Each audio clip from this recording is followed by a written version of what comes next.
Dear Pats Nation, it's just about time. Yeah, we're back. You know it's Dear Pats Nation, nation, nation. Yeah, yeah, it's Dear Pats Nation, nation, nation. Come on, come on. Yeah, it's Dear Pats Nation. And the show starts in 3, 2, 1, go. And we are back, and welcome as the countdown clock to the 2026-2027 NFL season has begun. And that brings back for another year, Dear Pats Nation. I'm Toronto's pride and joy, Ray Rout, and as always, my trusty sidekick, the help and the co-host, Boston's resident angry nerd, Mr. Producer Mike. And we will be here from now until they crown a new world champion, talking about everybody's favorite Super Bowl runner-ups, the New England Patriots, and the rest of the National Football League. So, in recent Patriots news, as of today, kind of warm off the presses at this point, Hunter Henry has signed a 2-year extension worth up to $20 million with $14.5 million guaranteed and $4.2 million in a signing bonus. Henry was heading into the final year of his deal, but this keeps him in New England through 2028. Mike, earlier today, you messaged me and you said signing Hunter Henry has been your favorite move since Tom Brady's left the Patriots. Why does this one hit you so differently?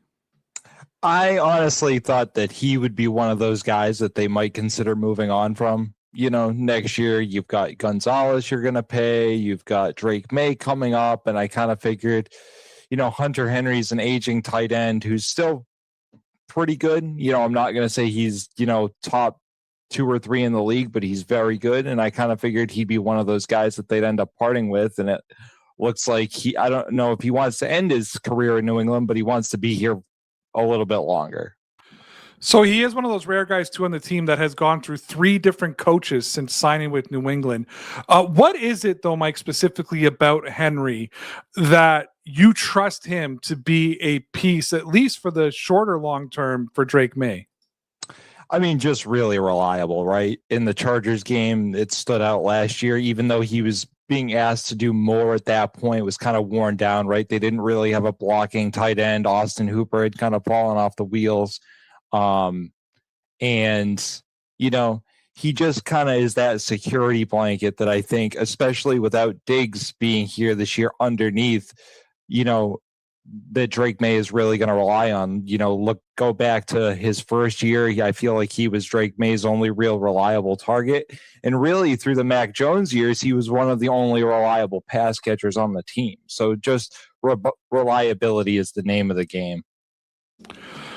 So there was other Patriots news that came out today that isn't as significant, but significant enough as a lot of teams are starting to do their roster moves before the full cuts come across. The Patriots announced that they made a trade today, trading former 3rd-round pick offensive lineman Caden Wallace. Did I say that right?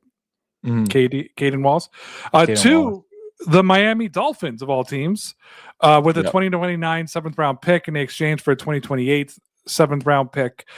Wallace, as I said, was a 3rd-round pick in 2024. He fell all the way down to being a 3rd-string guard, which is obviously a very big disappointment when you take a guard at that point of the draft. I think he played just 8 total snaps all of last season in a season with a struggling line. He couldn't even get in. Mike, does trading him to a divisional rival for basically nothing, like more than some swapped late round picks, tell you the Patriots offensive line sort of rebuild has genuinely just passed Wallace by? Or do you think this is more about clearing a roster spot for like Nico Lelos? I think this is a little bit of both. I think more so the fact that, you know, even when the offensive line wasn't great the last year, he couldn't see the field. So if you couldn't get on the field last year, honestly, you're not very good. So that's the big part of it here. And long story short, he's probably going to be a backup in Miami at the very least too. So they might have just traded for him because honestly, they're in dire straits offensive line wise. They're in the rebuild mode that the Patriots were in 2 years ago, right? Like, let's just see what sticks. So no, it doesn't bother me. I think it's an indication that his time was past here. In fact, early this morning, I just saw that he was released. He wasn't even traded. So this was one of those things, almost like a la Stephon Gilmore a couple years ago. It was like, oh, you're going to release him? Here, we'll take him for like, a peanut. That's essentially what I read, was that the Patriots were just all set to release Wallace, and then Miami stepped in. I guess they're afraid he would go somewhere else. So this is obviously a rare Patriots-Dolphins trade. You don't see a lot of interdivision trades. Not like, they didn't, I mean, the most famous Dolphins-Patriots trade is obviously Wes Welker. That had a little bit more of a significant impact to the New England Patriots. But Mike, Miami has now scooped up 2 ex-Patriots in the same week. They also were claimed tight end Jeremiah Franklin off of waivers. Does it bug you at all that you're watching divisional rivals sort of stockpile guys that the Patriots gave up on? Like even a little bit, for even if they're bad players? Like what if one of them turns out to be something? No, it doesn't bother me. Not in the slightest. We're not there anymore. It just kind of reminds me of where we were again, like the last 2 years. We were taking people off everybody's practice squad. There were a couple Jets in there. One of them escapes my name. He made the team as like a last minute player and was pretty good the last year under Belichick. But no, Miami's in full rebuild mode, and the Patriots are being led by Mike Vrabel. None of this bothers me. If they're letting guys go, I think they've exhausted, the effort that they're willing to put into those guys to try to develop them. So. Yeah, and it's kind of nice to be on that other side where it's other teams picking up our scraps rather than us going out and picking up scraps. That being said, the reason that everybody would be tuning into this live stream is to talk about joint practices and the preseason opener this Thursday, of course, with the Indianapolis Colts, who are probably in Foxborough at this point as the joint practices start tomorrow. So I want to talk a little bit about that. And this is going to be the first live look at the Patriots against someone else besides themselves since they lost the Super Bowl. Mike, when you think about this team, we're coming into a season where there was questions around the board. What's the one position group that you personally need to see win the reps on Tuesday and Wednesday to feel good about this team? I think offensive linemen, right? And this is coupled with another thing. The Patriots' pass rush is very questionable right now, right? Harold Landry's still hurt. You don't know what you're getting out of Gabe Backus. So I need to see Will Campbell and Morgan Moses and this kind of restructured center with Jared Wilson and Elijah Vera Tucker. They need to survive a good pass rush because we talked about it all last year for about 8 weeks last year. You and I were texting about this today. I like you had to pretend every week that it was like the worst week you'd ever seen because Drake May was still getting sacked out of his mind. And that's the one thing we said all last year. Drake May cannot continue to get sacked like this. So speaking of the offensive line, Will Campbell hasn't practiced in over a week now. He's dressed, but he's not really going. And I think it was 7th rounder Marcus Bryant who's been holding down the left tackle position over first round pick Caleb Lomu. Mm-hmm. Mike, is this a real concern for the Patriots that their most important offensive line spot, or is this just a camp situation? I think Vrabel's managing people at this point. And so some of the things that I was reading last week is it kind of got to that dog days of camp type of thing where they had kind of practiced against each other enough. Everybody was starting to get dinged up. And I think that's one thing to Vrabel's credit he's always very cognizant of is like, okay, it's time for my guys to rest, right? It's more important for them to be healthy and be in the classroom than necessarily go hit each other. So Josh McDaniels has 5 players battling for 4 spots at receiver and reportedly wants a good look at A.J. Brown and Romeo Doubs against Colts corners Tuesday before Thursday's game, which makes sense. I think it's fair to say the Colts have a pretty decent secondary, not just Sauce, but also just a solid secondary in general. Does how those two look against that outside competition change the pecking order behind them, or does their performances really mean nothing in the grand scheme of things? Like, if Gardner is able to shut down, say, AJ Brown, do you maybe hang on to a Kayshon Boutte instead of trying to move him? I think it's going to just as an insurance policy. Sure. I think a lot of eyes are going to be on Romeo Doubs, right? He popped today, supposedly, from what I'm reading. So I'm aggregating here. I was very busy today. Didn't tune in myself, but if he needs to prove himself more than AJ Brown is. We know who AJ Brown is. He's proven himself in this league. I'm not worried if AJ Brown doesn't necessarily look like he's winning every rep, because he may not be going 100%. I hope he is, but he may not be, just to kind of save himself, right? You don't want him to get injured in these joint practices either. But to me, Romeo Doubs needs to show that he's winning, because the pecking order as of right now, from what we read, should be AJ Brown, who you gave up significant draft capital for, Romeo Doubs, who you paid quite a bit of money, and then Pop Douglas is supposed to be basically taking over for Stephon Diggs in the slot. So I'm watching him too. Supposedly he has had a great camp this year, but we'll see what happens when you're going up against other teams and they're trying to hit you. So let's just take a minute here to say hello to everybody. Almost everybody. Moises says, what's going on, my Patriots brothers, Mike and Ray and Mike?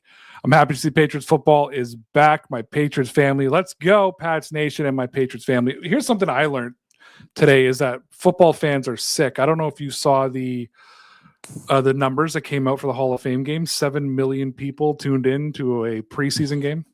Yeah, apparently it was very entertaining. I did not. I didn't. It's going to be hard enough to watch the Patriots preseason, let alone two teams I don't care about. And shout out to Bobby, who says, welcome back, guys. Let's go, Pats. Feeling good about this year about them. Mike, overall, answer Bobby, how do you feel about them? I feel good about the Patriots. I do. I think that they've improved their offensive line. If ABT can stay healthy, biggest thing there, right, is always injury stuff. Same thing with AJ Brown. I think Mike Vrabel and Elliott Wolf did about as much on paper as you could to improve where they were deficient. Right, when they lost the Super Bowl, they had their checklist. We need to get better at receiver. We need to get better at offensive line.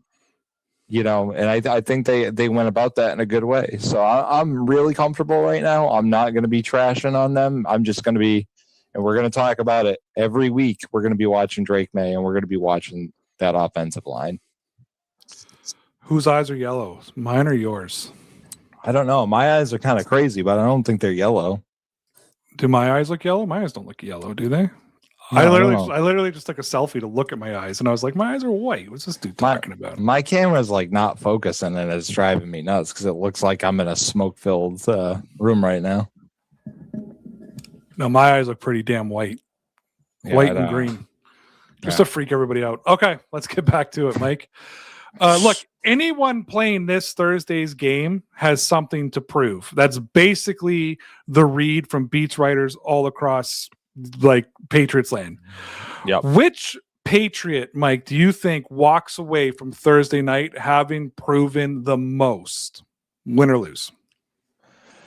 I'm honestly hoping it's Gabe Backus. I hope they put him on the field, and I hope he kind of shows out a little bit, because the little time that he spent in camp, that he's been there about the last week, he is kind of impressing people, right? There was some talks that he might have kind of a redshirt season once they finally signed him.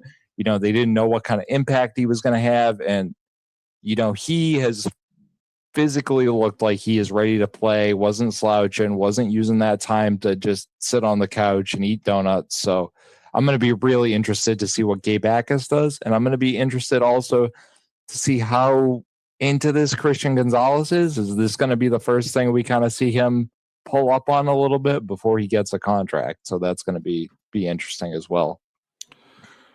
Yeah, interesting. We could have a lot of conversations about the Christian Gonzalez Let's do that really quickly because I didn't have that in tonight's plan. So let's Sure. go through that very quickly. Yeah. Two very different responses from Mike Vrabel and Robert Kraft. Robert Kraft tips the hands to everybody that they're going to do everything possible to sign. It's almost like, shut up, Robert. You know, David Andrews wrote something on X the other day, and if I could find it easily, I would. But basically, to paraphrase, said, like, I'm never going to get mad at a guy for going into business for themselves. It's a negotiation. These guys will figure it out. This is really the leverage that Christian Gonzalez has is to sit out. And has the dude in Seattle signed yet? I don't think so. Right? No. And no, I think I put something out on our X page a few weeks ago that the story that's kind of running is like they have the same agent. And basically, is it like Moises or something? The guys, until he signs, they're not expecting our guy to sign. Christian Gonzalez. They're not expecting Gonzalez to sign because they want to see what that market looks like in Seattle. Like, because that's not that they're even, but they're even enough. Yeah. What are your overall thoughts? Your thoughts on? I'm going to ask you 3 questions right now. Sure. Your thoughts on Kraft just talking too much about the contract. B, Gonzalez sitting out, right? Like not sitting, but not actively participating. Right. Anybody who's watched Ted Lasso reminds me of, yeah, coach, I'm hurt. I can't practice, you know? Yeah, I got a hamstring. Yeah. Yeah, Jamie Tart. He's Jamie Tarting it right now. And then number 3 is, how do you feel about the fight between him and AJ Brown? Okay, tackle it one at a time, right? So, Robert Kraft saying something like this, of course, and I think I sent you the clip from Boston sports media was aggregated, destroyed. They ripped him a new one. What are you doing? Nobody knows what that actually means. Listen, every time Robert Kraft gets a chance to get in front of a camera and talk about how much money he is willing to pay his players, we all know this. He always says, I'm willing to give my players the stars and the moon and in the universe. It's nothing new. He loves to do it. It happens about 3 times a year. They have that owners conference in the spring. It happens once around training camp, and then probably like once before the season starts. Like, the owners talk about 2-3 times a year. He does it all the time. I'm not shocked. Should he have done it? No, absolutely not. Like Ray said, what are you doing? Just shh. And this is a big point in his favor for me. Christian Gonzalez basically just said afterwards, thank you to Mr. Kraft. I'm going to keep that private. He has been nothing but the consummate professional through all this, which, like, to me, that's the Patriot way more than anything that got lost over the years, is just being a professional when all this stuff is going on. Sorry, what was B? B was, how do you feel about him actually, doing his showing up but not participating, sit out? So I think for the most part, I think he has been participating. I think he's been a full go in most of this, and I think that's more of like a quid pro quo between him and Vrabel. I think it was OTAs. He was a sit-in, right? Yeah. Like, he's been practicing every day. He's been battling with AJ Brown, and I think, again, this is kind of like a thing between him, Kraft, Vrabel. He wants to be a captain. Vrabel's encouraging him to, we want you to be the best you can be. We want you to be that Hall of Famer. And if he wants to be a captain, no offense, like, even if you're just doing it for business, if you sit out, they're not going to vote you a captain. And even though they say it's the players, we all know the coaches have a lot to do with it. So there's that aspect of it. And if he decides to sit out tomorrow, or again, hold out a little bit, I can't blame him, but I think they're going to pay him. I think that's part of why he's practicing. It's like, listen, we need to figure out where they're at with these numbers in Seattle, like you said, before we can give you any kind of fair offer. Because if Witherspoon comes in at like whatever, 32, right? Gonzalez goes, I want 35. Patriots are what are they gonna do? They're gonna go, okay, we'll meet you in the middle at 34. That's like always what's gonna happen. And my third question was, how do you feel about him and AJ Brown almost getting into fisticuffs? Sorry, I was about to choke. We needed to take us up. I think it's fantastic.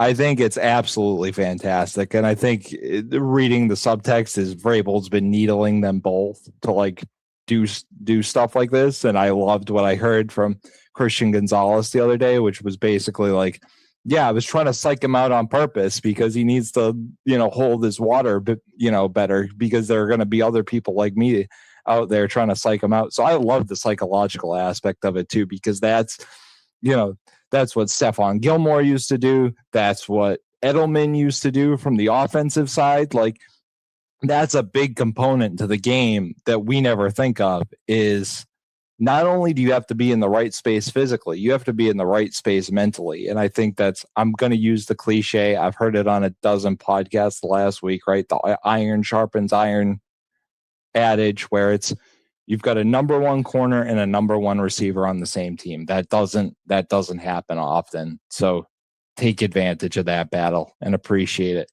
and make each other better. So I was just doing a little bit of research here. I asked what players which players sat out during Tom Brady and Bill Belichick's era together, right? Mm-hmm. Like 3. Okay. Do you know which 3? One was what's his name? The offensive lineman.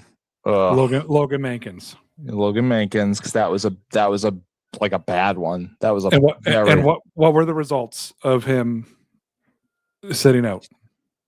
He got paid, didn't he? He was traded to Tampa Bay. Oh, was he traded? Logan Mankins was traded to Tampa Bay. The other 2 guys? Sorry, he held out. He returned, later traded. Right? Okay. Yeah. The other 2 guys, Richard Seymour. Yeah. Traded. Deion Branch. Traded. Yeah. You said the other 2, and I was like, oh, I see where this is going.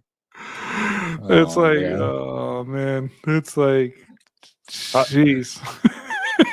and then okay, so let's there's a little bit of context too behind that, right? Too, is Gilmore held out that 1 year. They didn't redo his contract. They just gave him a cash advance, and then the year after they traded. Yeah, they just redid his contract, paid him the next year, put some dead money on the back end of it, and did it. Oh man. Okay, someone's asking me this question, but I'm gonna send it over to you, Mike, because Mike is way better, more equipped to answer this. Bobby wants to know, what do you think of this year's Patriots draft? Oh man, it's tough. I'm just gonna speak in terms of who. Like, I like what they did. I'm not gonna get over it. If you watched our draft, the last draft video we did 2 years ago when they drafted Cole Strange, I almost flew out of my shorts live on air. There was nobody here that I was like, oh, okay, that's unreasonable. Like, they're taking a tackle because they appreciate the value of offensive linemen, and they know Morgan Moses isn't going to play much longer.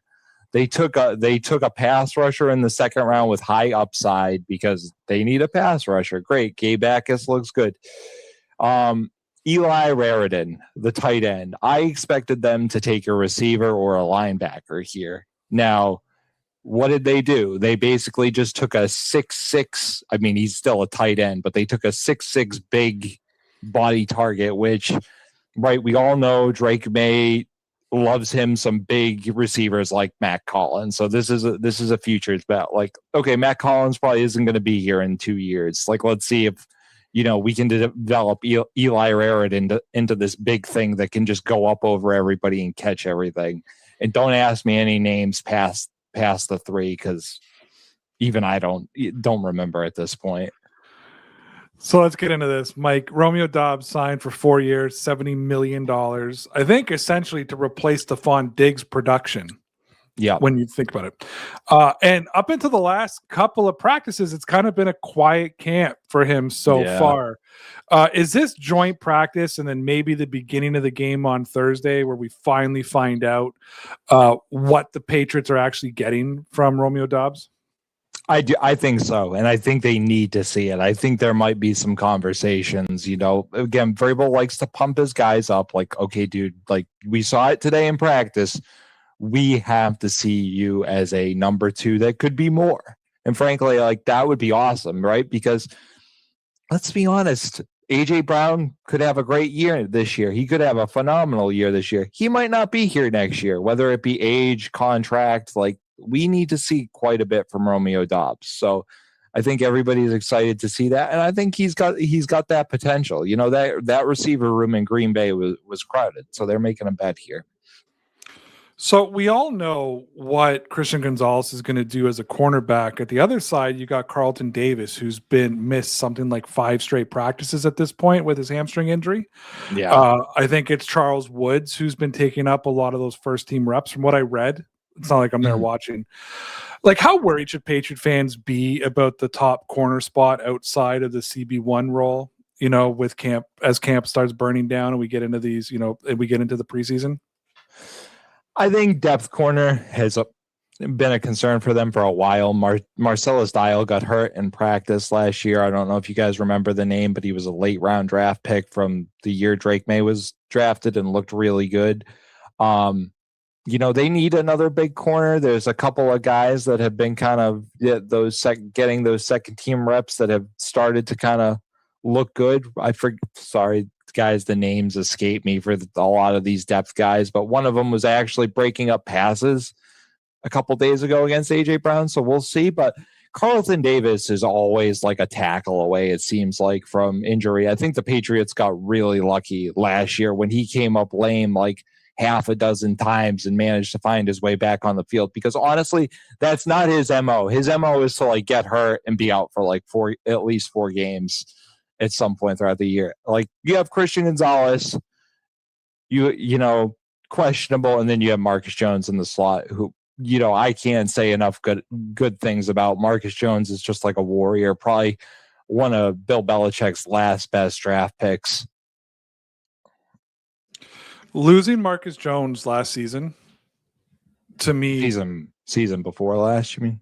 Wasn't it last year that we lost him? No. Season before last. You're right. Yeah. Yeah. Season before last, we lost him, I think, is what actually derailed the entire season.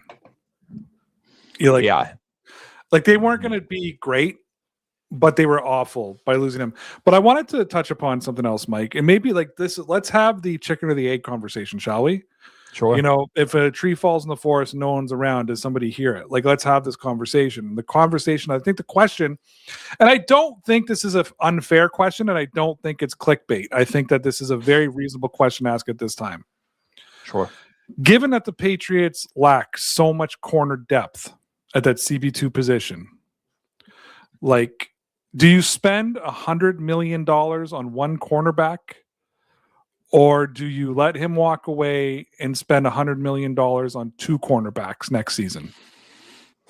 And I'm not saying just hypothetical. I think it's a philosophical question we need to ask.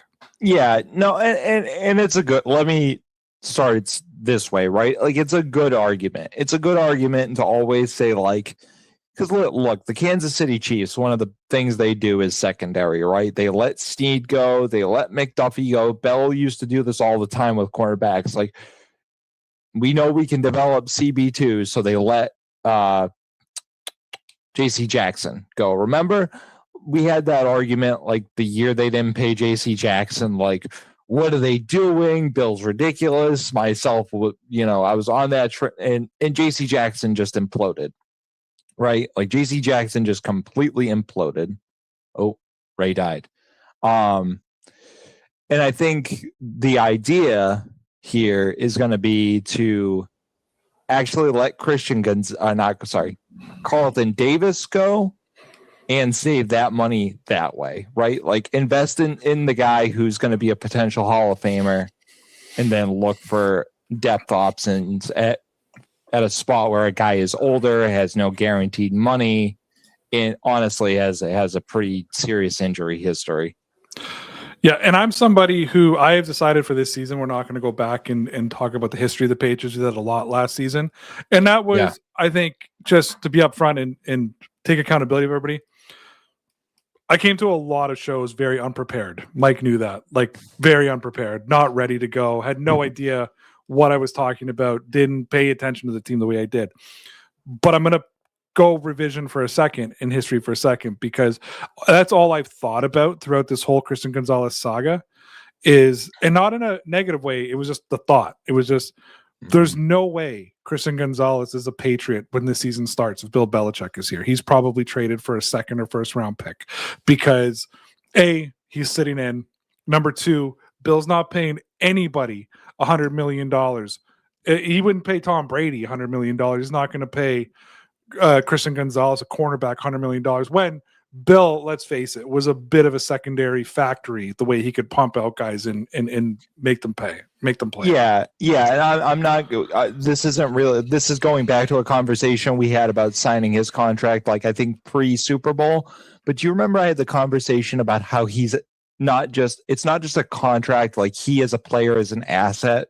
So you want to lock down him as an asset because in 2 years when the real money kicks in, and I'm going to be nerdy right now for a minute, I know everybody's rolling their eyes, but that's when, like, if he is a Pro Bowler, but it's something still not working out, you can trade him after you've gotten another year or two out of him and go, okay, now we want 2 first-round picks. But you haven't, like, alienated him and, like, caused all this issue and all that stuff.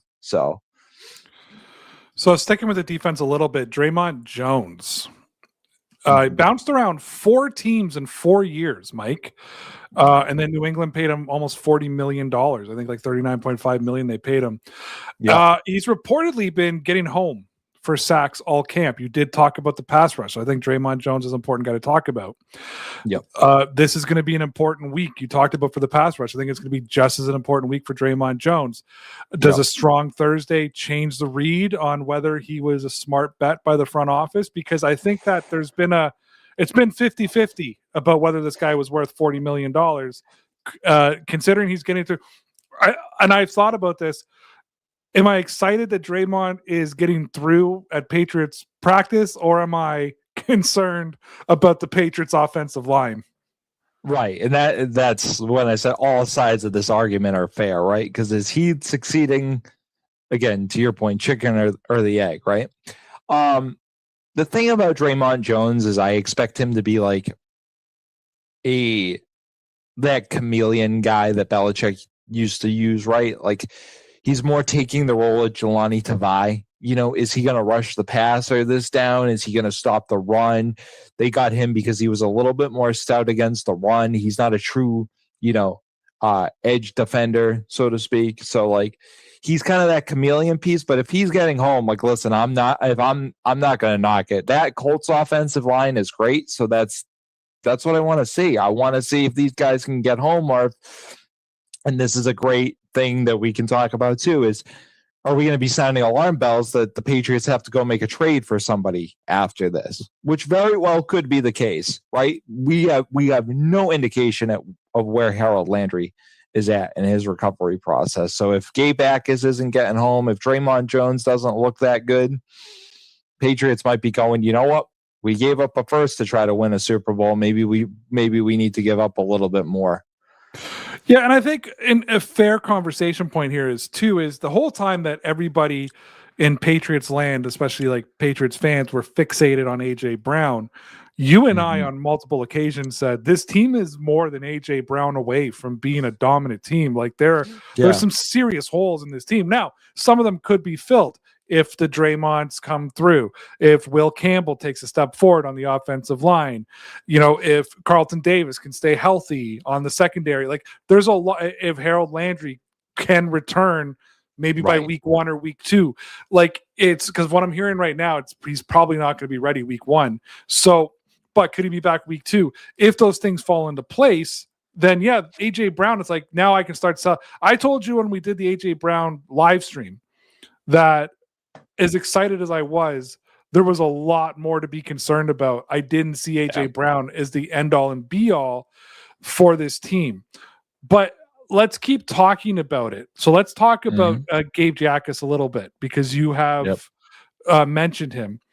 He's been winning some pass rush reps that we've seen. Again, chicken or the egg. Is that the offensive line issue, or is Jacas second round pick? You expect a second round pick to perform, right? And you're hoping that he's going to come out and perform.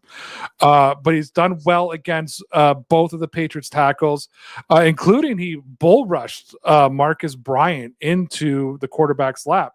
That's what you want to see out of a secondary guy. Is that, again, I'm going to put you on the chicken or the egg question, but is that a real sign of the pass rush, or does this show us again that he can beat his own lineman? And I know, and talk a little bit about Jacas in particular.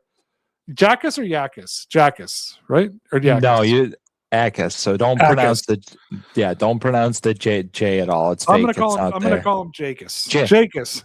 Jackass. Jackass. No, so Akis. Yeah.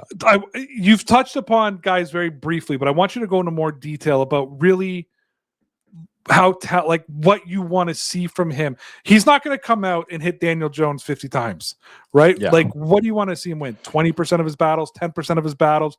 There's a learning curve to what he has to do. Don't forget, he's a rookie. It's going to be his first time seeing real offensive linemen. He's going to have first time in real game situations in these practices. What's a best case scenario for you for Gabe Jacas? I mean, I think best case, what I want to see him do is if he can get home once, and people are going to be like, get home once. Like, again, the Colts have one of the best offensive lines in football. That's one of the reasons that, they were able to make Daniel Jones look as good as he was. That's one of the reasons Jonathan Taylor always looks as good as he is. And I'm not saying they're bad players. Again, this is the trickle down effect of a really good offensive line. So what I want to see from Gabe Jacas, win a rep against one of those starting tier players. If you can win more than one rep, and you're going to tell, like, listen, they're only having 1 day of practice. Okay. If you can win 2 reps throughout the day, I'll be happy. That's right where I want to see him be. And to your point, physically, like, the guy is just an intimidating specimen, like 6'3", built. From all reports, he's standing next to guys that have been in the NFL and a weight program for a year or two. It looks like he either surpasses them physically or, is right there with him, or with them rather. So again, fills the shoes, and he's not fast, but he's quick from what I understand. So he's got like this, like all young pass rushers do, right? Like, he's got his bull rush with his one move. But that's how you build a base as a pass rusher in the NFL. You can speak to the offensive line side of it, but that's where Gabe Jacas is at. I don't think he's going to come in and get 50 sacks, but, it looks like breadcrumbs of a productive beginning for him. So I can tell you, as an offensive lineman, there is nothing more embarrassing than being bull rushed. That's just it's one of the more embarrassing things. I want to talk a little bit though about this, and I think this is a conversation we've had before, but maybe for new people we can have this conversation. Yeah. What means more to Mike Vrabel? Tomorrow, like Tuesday, the joint practice, or Thursday, the game? Like, which? Because I have been a proponent of scrapping all preseason games, but forcing like 3 days of joint practices for those weeks, and maybe make them open to instead of, put them on TV. Like, I'm trying to work with the NFL, put them on television, like make them open to the public. You have to make these practices open. Maybe you have to have 4, 2 are public, 2 are not. But I feel like joint practices would tell me so much more about my team than because my starters are getting reps, and my backups are getting reps, my third stringers, then some insignificant game where my 4th string tackle is playing. Yeah. And I mean, you kind of tipped your hand there, but again, this is something we've talked about, so I'm just going to go over the meat and potatoes here. I think most NFL coaches at this point find the preseason games like next to useless. They put the 3rd string guys out there to see if something really pops in see if they're worth a second look. But for the most part, it just becomes like, oh, we have to put this on TV, so we have to put somebody out there. No, joint practices mean way more. Mike Vrabel is paying way more attention. If he had his choice, they wouldn't have a preseason game. I don't think at this point. So at the top of the show, we talked about Hunter Henry signing his 2-year contract extension worth about $20 million with his all incentives. I think it's still like 18 million without incentives, so close enough to 20 million. Yeah. That ended what's been to me what's been kind of a funny narrative going around, and I think every year Patriot fans get stuck on draft picks and how they're going to replace the current starters. So Eli Raridon, is that Raridon? Yeah. All I've been seeing across social media is like, we don't even need Hunter Henry. We don't even need him. We got look what Eli's doing, and he's been stacking good days. He's building chemistry with Drake May. Yeah. Clearly, a 2-year extension says not that great, but he's been doing well. I love, like, who was that kid a few years ago? Carr, the receiver that Patriot fans like, he's going to be the next Julian Edelman, and they got cut at camp. Yeah. or got at the people flipped out, and he's had a mediocre career for his whole career. I think he went to the Saints, and then he's bounced around to a couple different teams. I mean, there's always the litany of guys, right? Like Braxton Berrios, remember Berrios? Then he went to the Jets, and I think he's with Miami right now. And he's short receiver. Yeah. It's like, anywho. So we know he's not there to replace Hunter Henry, at least this season. Maybe he's the long-term solution. I'm not taking anything away from the kid. I was just finding it hilarious that like everybody was ready to move on from Hunter Henry after this season. And go ahead, finish. I even saw people like pre-AJ Brown trade being like, package Henry and some draft picks for AJ Brown. I was like, number one, Philly doesn't want Hunter Henry and the contract that's going to follow him. I'm like, number two, we need a tight end, so shut up. So in reality, when it comes to Raridon, whatever, I'll get it right by the Super Bowl. How important is Tuesday and Thursday to him? Because I assume he's going to get some play time on Thursday. I assume it'd be the number one tight end at least for 2 quarters, and then obviously he's going to get some reps on Tuesday. How important are those days to him? I think really important, and I'm going to tell you why. This move to sign Hunter Henry, I don't think really says much about him as it does. Like, I think the Patriots just want a strong tight end duo, probably a trio. Because, and guys, I'm sorry, like that tight end that they signed from the Dolphins that they expected to be a big part of their plans this year came up early in OTAs and got hurt. So, really, I think they expected this to be a trio or even 4 of them between the fullback, these 2 guys, and the tight end that injured himself. So again, Hunter Henry, glad he's here to stay. It just proves that, and this is what I was going to say before, didn't want to interrupt you, but the first thing I read, the first comment below the Hunter Henry extension news that I sent Ray this morning was, why ... unremarkable tight end. And it's like, this is what a lot of people don't understand about tight ends in the NFL. Unless you're like a top 2 tight end, you're unremarkable. You're just very good. And that's what the Patriots want, is very good players, right? They're not necessarily looking for Brock Bowers or Travis Kelce or even Rob Gronkowski. If you get them, if Eli Raridon develops into a 6'6" monster tight end, great. But you need strong, reliable players. And that goes back to what I was saying earlier, is Hunter Henry is just a security blanket for Drake May. Ray is having technical difficulties at the moment. So, I'm just going to say, again, favorite player, really good, security blanket for the quarterback. And listen, guys, don't ever sleep on what a good tight end duo trio can do in a McDaniels offense. You could see that quite a bit this year. You could see, even with AJ Brown, you could see the 2 tight ends on the field with the fullback in certain situations. Thank you, Mike. My mouse stopped working and I couldn't unmute myself. That was interesting. It was becoming a problem. I want to talk a little bit about another receiver that we really haven't got a lot of chance to talk about, and that's my man, who I think is a very underrated receiver. That's Pop Douglas. He had a couple of catches in the last scrimmage. He looked like the most productive offensive player on that day.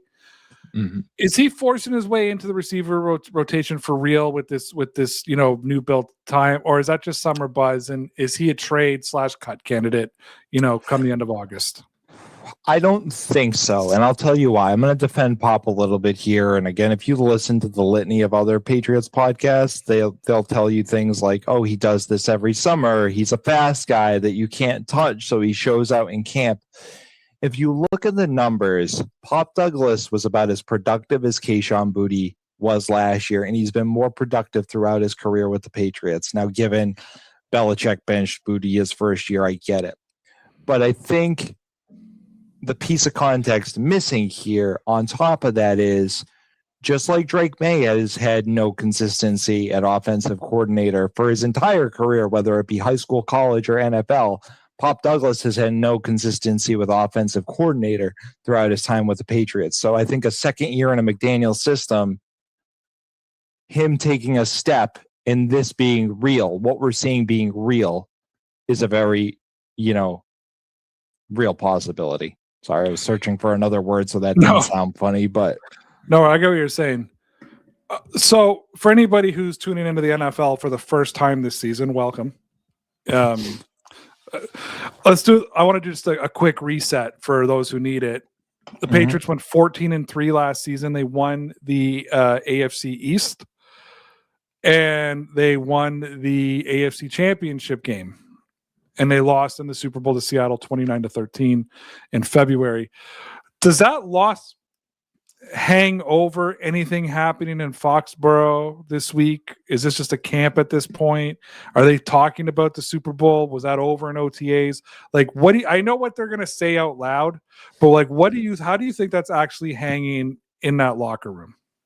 I think it's motivation. I think between Mike Vrabel and the little bit some of the players have let go, between Robert Spillane and Drake May, just saying like, we didn't get the job done.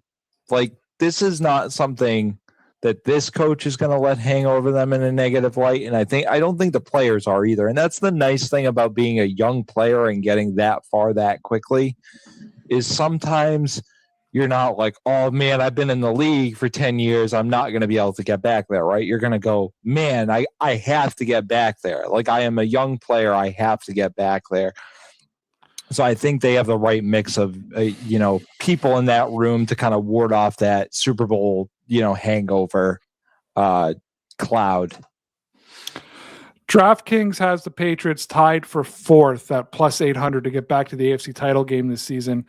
Is the respect earned off of one great unexpected season, or is Vegas getting ahead of itself right now?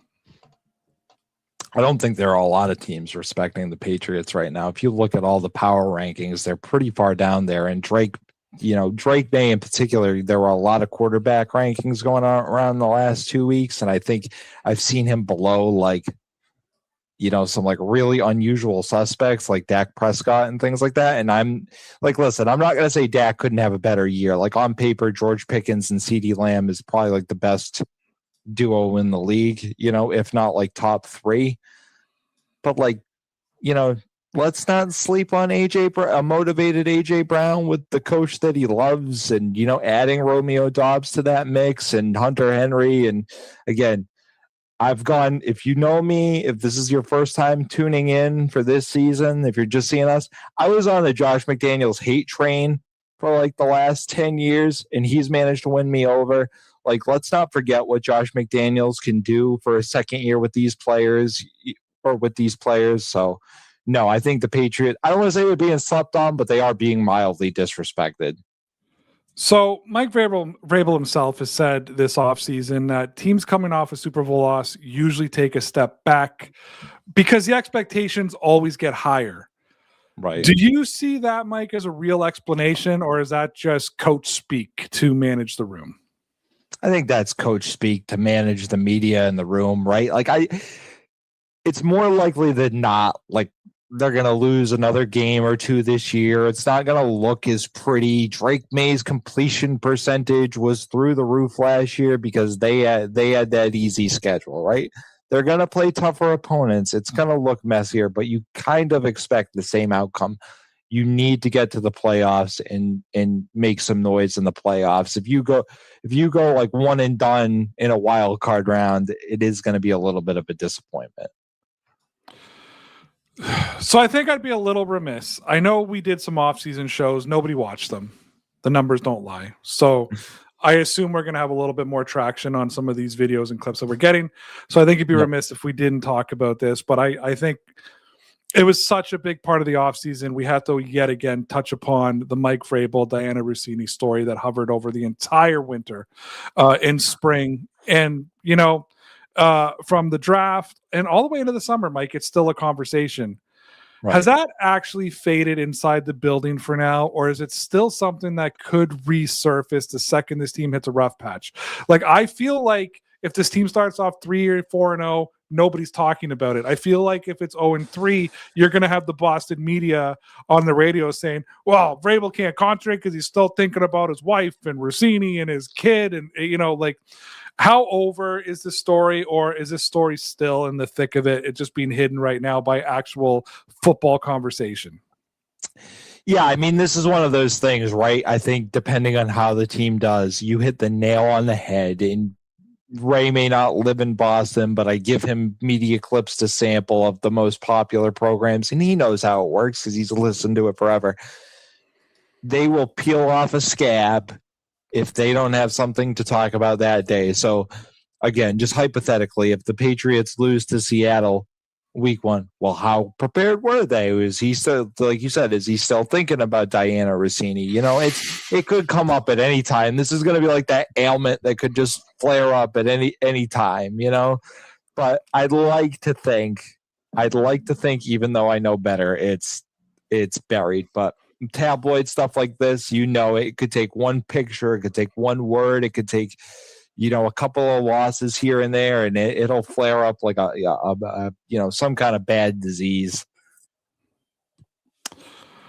And that just about does it for us. No tandems, no Brady Belichick debate, just straight Patriots football. What's your buddy's name? His first name? We can say that out loud.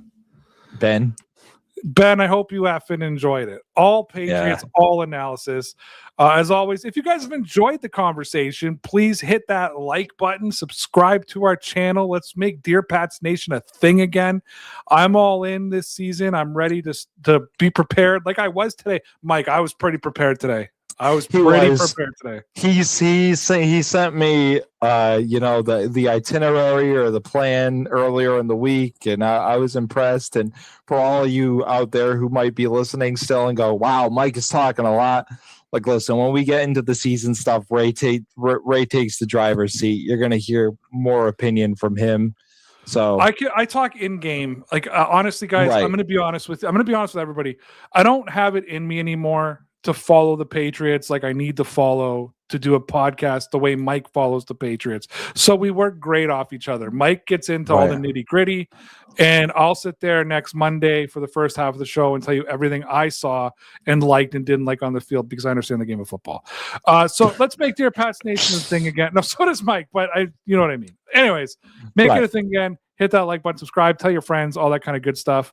If you want to hear everything that we have to say about football and the New England Patriots, for Dear Pats Nation, I am Ray and Mike. Tell me about those Patriots. They're going to be legit, kid. Dear Pats Nation, it's just about time. Yeah, we're back. You know it's Dear Pats Nation. Nation.